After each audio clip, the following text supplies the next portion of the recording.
जय गुरु जी, शुक्राना गुरु जी। जय गुरु जी संगत जी। जय गुरु जी। गुरु जी के चरणों में मेरा कोटि कोटि प्रणाम। गुरु जी का ये सत्संग मैं सुना रही हूँ जो लिख कर आया है।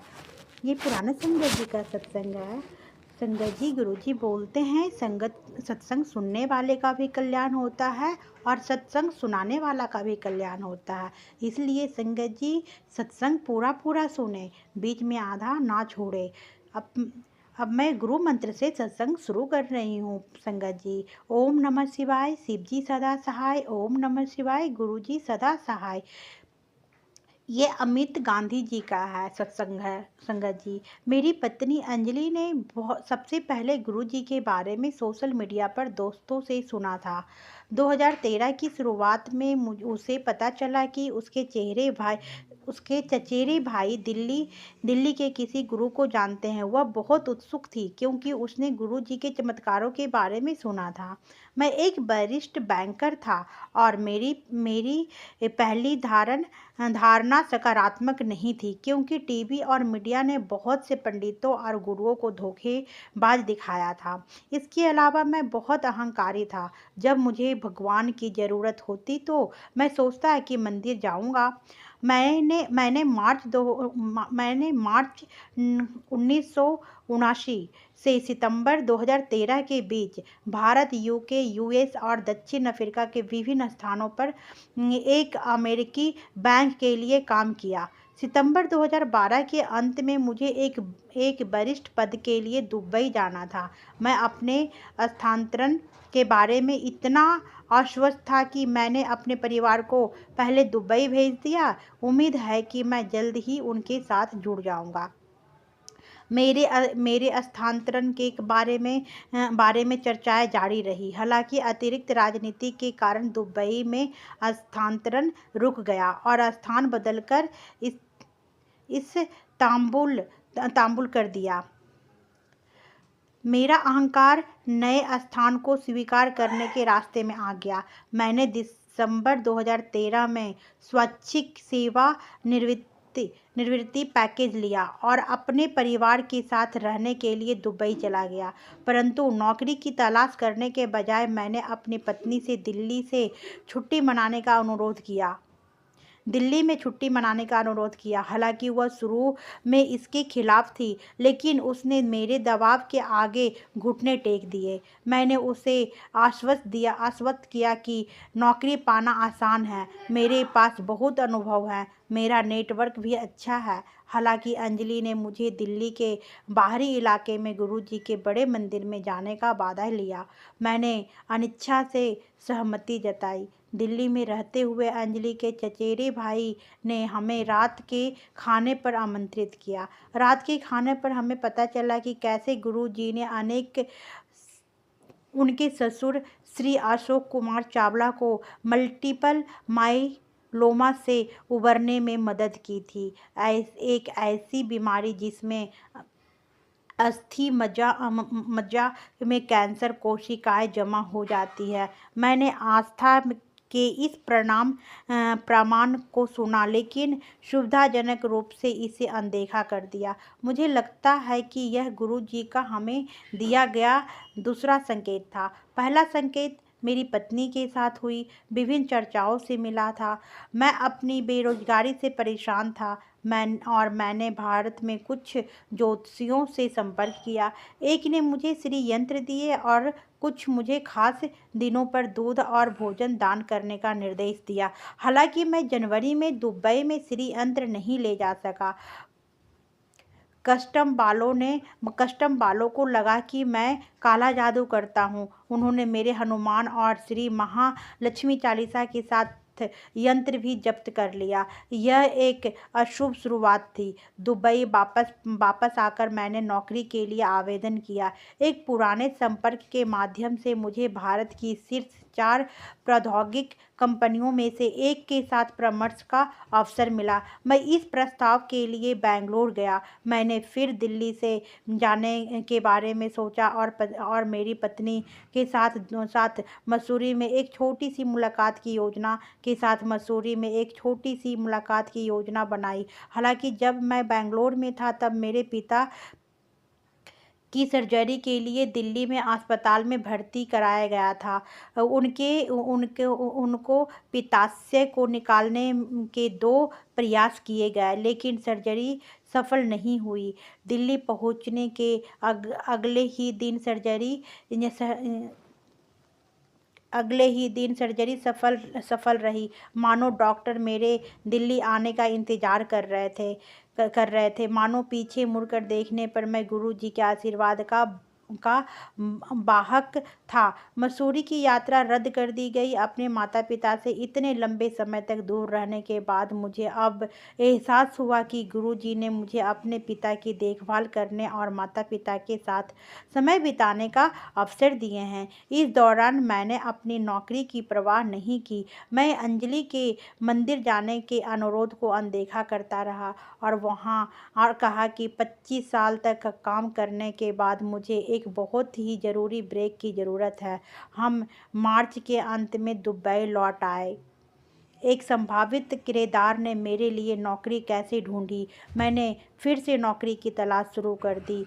मुझे एक भी कॉल या जवाब नहीं मिला। यहाँ तक कि मेरे पुराने परिचितों से भी मैंने खुद को और अपनी पत्नी को यह सोचकर सांत्वना दी कि इतने कम समय में मेरे वरिष्ठता स्तर के अनुरूप नौकरी पाना मुश्किल है। मेरी पत्नी गुरुजी की कृपा से मेरा पूरा साथ देती रही।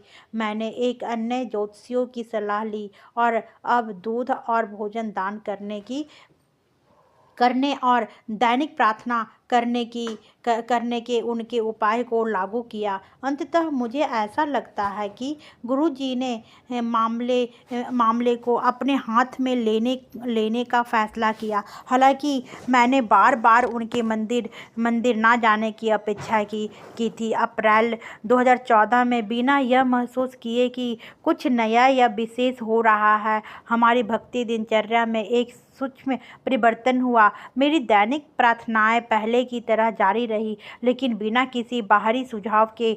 ओम नमः शिवाय के साथ मैं और मेरी पत्नी लगातार 40 दिनों तक दुबई में जेवेल अली गुरुद्वारा साहिब गए।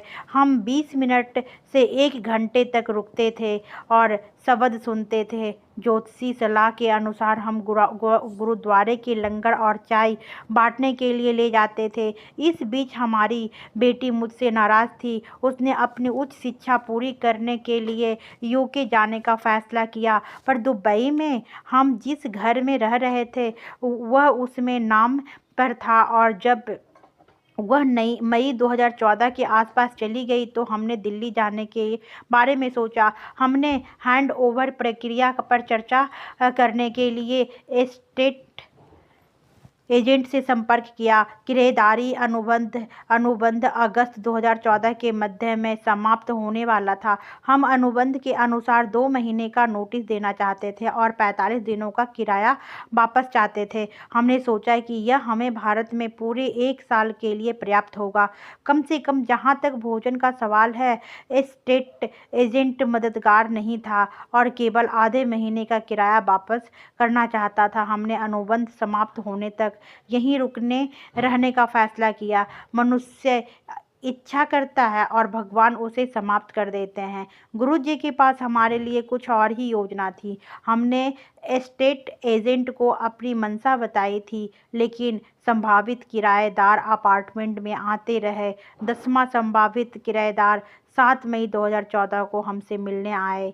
मैं घर पर नहीं था, जबकि बाकी समय मैं बाहर था। अंजलि की देखभाल की और उसे अपार्टमेंट में दिखाया। सामान्य बातचीत से उसे पता चला कि वह लंदन में हमारे पिछले घर में बहुत करीब रहता था। वह एक बैंकर भी था और हाल ही में UAI में एक स्थानीय बैंक में स्थानांतरित हुआ था। अंजलि ने तुरंत मेरा परिचय कराया। हमने आधे घंटे तक मेरी स्थिति पर चर्चा की। उसने बताया कि उसके बैंक में कुछ अफसर हैं और उसने मेरा बायोडाटा मांगा। मैंने उसे अगले दिन भेज दिया। अंजलि बहुत अधीर थी क्योंकि बात ने मेरा बायोडाटा प्राप्त करने के बाद मुझे नौकरी देने का वादा किया था, लेकिन शाम को 5:30 बजे फ़ोन आया। यह हमारा हाल ही का परिचित था। उसे भाई कहकर संबोधित करते हुए अंजलि ने उससे पूछा कि क्या वह संपत्ति किराए पर ले रहे हैं, जबकि उसने सोचा कि क्या वह चाहती है कि वह उसके पति को नौकरी दे या किराएदारी संभाले। 1 सप्ताह के भीतर गुरुजी की कृपा से मुझे नौकरी मिल गई, लेकिन नियुक्ति प्रक्रिया पूरी होने तक मैं कार्यालय में नहीं जा सका। मई के अंत में हम दिल्ली वापस चले गए, जबकि मेरा UAI वीज़ा व्यवस्थित हो रहा था। मेरी पत्नी ने मुझे मंदिर ले जाने के मेरे वादे की याद दिलाई। जब हम दिल्ली पहुंचे तो पहले उपलब्ध अवसर पर उसने मुझे बड़े मंदिर जाने के लिए मजबूर किया, लेकिन उस दिन मंगलवार था और मंदिर बंद था। मैं एक तरह से खुश था। हम कुछ सप्ताह बाद शुक्रवार को अपनी घरेलू सहायिका के साथ फिर से बड़े मंदिर गए। हमने अच्छे से दर्शन किए, गुरुजी की समाधि पर जाने का मौका मिला और मुख्य हॉल में समय बिताया। जब लंगर का समय आया तो मैं 4 लोगों के साथ भोजन साझा करने में असहज था। मैंने प्रार्थना की कि मुझे अजनबियों के साथ खाना ना पड़े। जैसा कि हुआ, अंजलि और मैं कुर्सियों पर बैठे थे, जबकि हमारी घरेलू सहायिका संगत के साथ खाना खा रही थी। मुझे बहुत राहत मिली। मैंने भगवान और गुरुजी को धन्यवाद दिए। हमें गुरुजी के जन्मदिन से ठीक पहले बड़े मंदिर जाने का एक और मौका मिला। मंदिर गैर सेवादारों के लिए बंद था और मैं कार के अंदर बैठ गया, जबकि मेरी पत्नी और मेरी माँ अंदर चली गई। उन्होंने मुझे अंदर आने के लिए बुलाया, लेकिन चाहे यह मेरा अहंकार था या सिर्फ जिद, मैंने अंदर जाने से इनकार कर दिया। मेरी माँ और अंजलि ने दर्शन के साथ साथ लंगर और चाय प्रसाद भी लिया। मैं अगस्त में दुबई वापस आया। तब तक सभी भर्ती औपचारिकताएं पूरी हो चुकी थी और मैंने कार्यालय में काम करना शुरू कर दिया था। अंजलि 1 महीने बाद मेरे साथ जुड़ गई। हमें पता चला कि शहर में गुरुजी का सत्संग होते हैं और अंजलि ने भक्तों राजीव और सीमा कपूर से संपर्क किया, जो इतने दयालु थे कि उन्होंने नवंबर 2014 में हमारे द्वारा भाग लिए पहले सत्संग के लिए हमें कार सेवा का काम सौंपा। सत्संगों के प्रति मेरी प्रारंभिक प्रतिक्रिया ठीक थी। मैंने सत्संग और शब्द के माध्यम से गुरुजी के साथ संबंध विकसित करना शुरू किया। मुझे शब्द समझने में मुश्किल हुई, लेकिन चूँकि गुरुजी ने सिफारिश की थी कि उन्हें सुनने की ज़रूरत है, मानसिक या बौद्धिक रूप से समझने की बजाय मैंने गुरबानी सुनना जारी रखा। इसमें से कुछ शब्द वर्णन के माध्यम से महान दृष्टाओं के काव्यात्मक संदेशों पर विस्तार से प्रकाश डालते हैं, जिससे मुझे उनके अर्थ समझने में मदद मिली। हरवंश सिंह और चमनजीत सिंह लाल द्वारा प्रस्तुत शब्दों ने मेरा जीवन बहुत आसान बना दिया। जय गुरुजी, शुक्राना गुरुजी। गुरुजी, आपने देखा कितना अच्छा सत्संग था। गुरुजी इन्होंने कितना गुरुजी इनका साथ दिए। गुरुजी सत्संग बहुत बहुत शुक्राना संगत जी ये सत्संग सुनने के लिए। संगत जी, आप भी अपना सत्संग गुरु परिवार गुरु संगत जी के साथ शेयर करना चाहते हैं तो अपना सत्संग इस चैनल पर ऑडियो या वीडियो रिकॉर्ड करके भेज सकते हैं संगत जी। अगर आप लिखकर भेजना चाहते हैं तो आप हिंदी में साफ राइटिंग में लिखकर भेज सकते हैं संगत जी। इस चैनल पे मेरा व्हाट्सएप नंबर दिया हुआ है संगत जी। हम कोशिश करेंगे कि